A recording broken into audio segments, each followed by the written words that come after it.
Last Sunday, an elderly mother receives a telephone call from his son who lives in another city for the Easter greetings. As they were having their conversation, the son was so sad about what was happening in the world, of the presence of so many wars in the world. And the mom, having listened to the son, says, "Son, please stop talking about the absence of peace in the world. You have not been talking to your brother for months." Today, we celebrate the Sunday of the Divine Mercy, the second Sunday of Easter. Love could turn into hatred. Once lovers become bitter enemies. Once happily married, after some times, they would not tolerate each other, and it ends up bitter hatred. Parents, when their children hurt them, once love could become into hatred. Once friends could end up as enemies.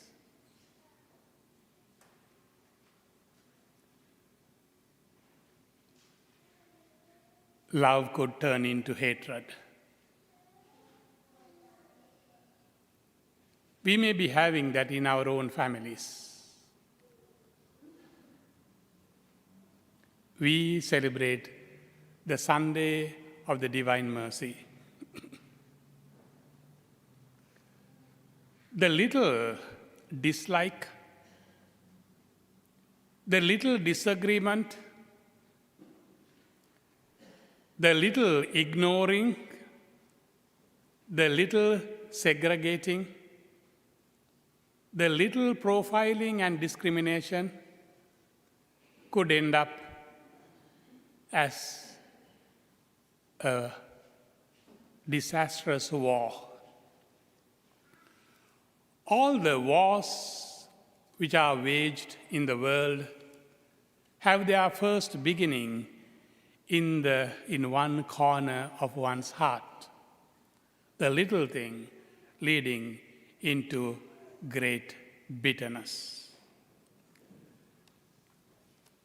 From last Sunday, have you been reading about the gospel?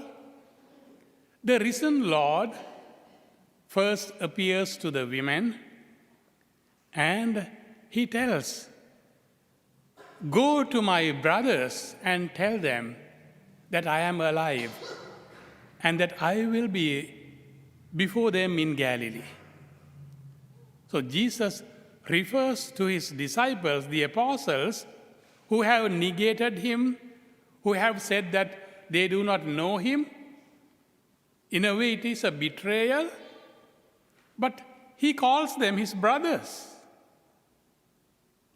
Then Jesus visits the disciples, the apostles.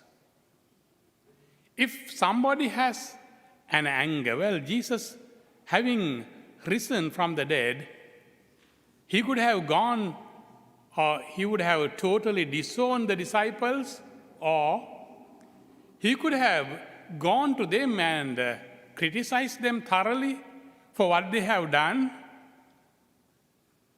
Instead, he goes to them. The risen Lord, the first thing that the risen Lord does is to get back to the apostles, the disciples who rejected him. And he goes to them and not only, he wishes peace be with you. It is not a wish, rather, it is a gift of the risen Lord, the peace. And not only that, today's gospel says he breathed on them. This breathing, well, in today's context, not a good thing to breathe on others. In the whole Bible, this word is found in two different places. First is when God created the first man. The word used there is emphaso. And here again, in John's Gospel, when the risen Lord comes, he uses the same word, emphaso, the Greek word. He gives life. When somebody is short of breath after an accident, there is artificial breathing. The paramedics would attend to that. They give life. And this is the time when the apostles, the disciples, were lifeless. And the risen Lord gives them new life, breath. Breathing them once again, the risen Lord wants the disciples to continue the mission of his love, the mission of his mercy. And that is the very reason the risen Lord gives that gift of peace. It is that peace is not limited only to the military sense, absence of war. The word peace is not limited even to economic sense. He wishes them wholeness, the peace. It is this shalom that God promised Abraham. It is this shalom, peace, that God promised the people of Israel. You imagine anything good, a blessing, a prosperity, peace, health, wealth, success, tranquility. Imagine any goodness, and that goodness is contained in the word, this shalom.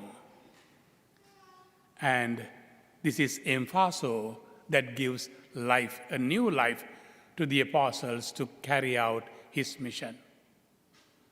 As we celebrate the Sunday of the Divine Mercy, we pray that we continue to experience the love of God. Our God is love. His name is mercy. And the risen Lord gives that. May we embrace his mission to bring his love to the ends of the world, to proclaim that he is not dead, but he is alive today.